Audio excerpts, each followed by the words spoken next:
Cyber ठग गिरफ्तार। जन सेवा केंद्र संचालकों को बनाता था टारगेट। फर्जी ऐप से करता था ठगी। 60,000 रुपए जमा कराने के बाद खाता होता था ब्लॉक। हाथरस पुलिस ने एक साइबर फ्रॉड का पर्दाफाश किया है। पुलिस ने ग्वालियर के त्यागी नगर मुरार से संदीप शर्मा को गिरफ्तार किया है। आरोपी जन सेवा केंद्र संचालकों को अपना निशाना बनाता था। पुलिस उसके 3 महीने से साथियों की तलाश कर रही है। मामला जब सामने आया जब जन सेवा केंद्र संचालक अजय कुमार ने पुलिस में शिकायत दर्ज कराई।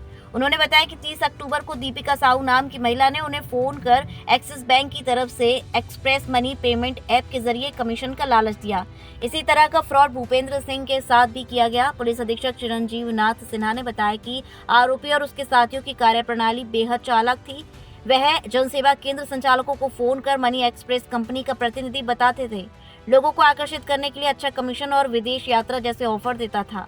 गूगल पर एक फर्जी वेबसाइट भी बनाई थी। व्हाट्सएप पर लिंक भेजकर एक ऐप इंस्टॉल करवाता था। इस ऐप में पैसे तो जमा होते थे लेकिन निकासी नहीं होती थी। आरोपी कहता था कि 60,000 रुपए या उससे ज्यादा जमा होने पर ही पैसे निकाल सकते हैं। जैसे ही खाते में 60,000 रुपए जमा होते, सारा पैसा आरोपियों के खाते में ट्रांसफर हो जाता और ऐप ब्लॉक हो जाता था। पुलिस ने आरोपी से 3 Aadhaar card, 2 chequebook, 2 mobile phone, 2 ATM और 1,04,000 रुपए बरामद किए हैं। पुलिस संदीप के 3 अन्य साथियों की भी तलाश कर रही है। जनपद हाथरस के साइबर थाने को यह शिकायत प्राप्त हुई कि जन सुविधा केंद्रों को एक फर्जी ऐप के माध्यम से लक्ष्य किया जा रहा है और उनका पैसा हड़पा जा रहा है। इस संबंध में सुसंगत धाराओं में अभियोग पंजीकृत कर एक टास्क फोर्स गठित की गई और इस केस को वर्कआउट करने के सार्थक प्रयास प्रारंभ किए गए। इस संबंध में ज्ञात हुआ कि कुछ अभियुक्तगण हैं जो पहले किसी व्यक्ति को जन सुविधा केंद्र के जो कर्मी होते हैं उनको फ़ोन से पहले कांटेक्ट करते हैं, फिर उनको एक ऐप के बारे में बताते हैं जिसका नाम मनी एक्सप्रेस है। इस मनी एक्सप्रेस ऐप के बारे में बताते हैं कि इस ऐप से यदि आप ट्रांजैक्शंस कराएंगे तो आपको कमीशन काफ़ी अच्छा प्राप्त होगा। इसके साथ अन्य आकर्षक ऑफर जैसे आपको छुट्टियों में घूमने के भी अवसर आपको दिए जाएंगे। जब उसके पश्चात उनको गूगल पे सर्च करने को कहा जाता है और फिर एक लिंक के माध्यम से उस ऐप को जन सुविधा केंद्र के कर्मी के फ़ोन में इंस्टॉलेशन उसका कराया जाता है। जब ये इंस्टॉलेशन हो जाता है तो खातों में ट्रांजैक्शंस स्टार्ट हो जाता है।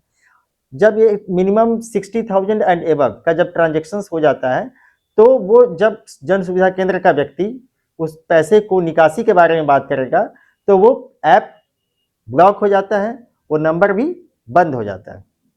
इस संबंध में ज्ञात हुआ कि संदीप शर्मा नाम का जो एक अभियुक्त है, ग्वालियर MP का है, वो इस ऐप को ये ऑपरेट कराता था। इसके अन्य 3 साथी भी थे। इसने बहुत सारे अन्य जन सुविधा केंद्रों को इसी तरह से टारगेट किया और उनके पैसे को हड़पा है।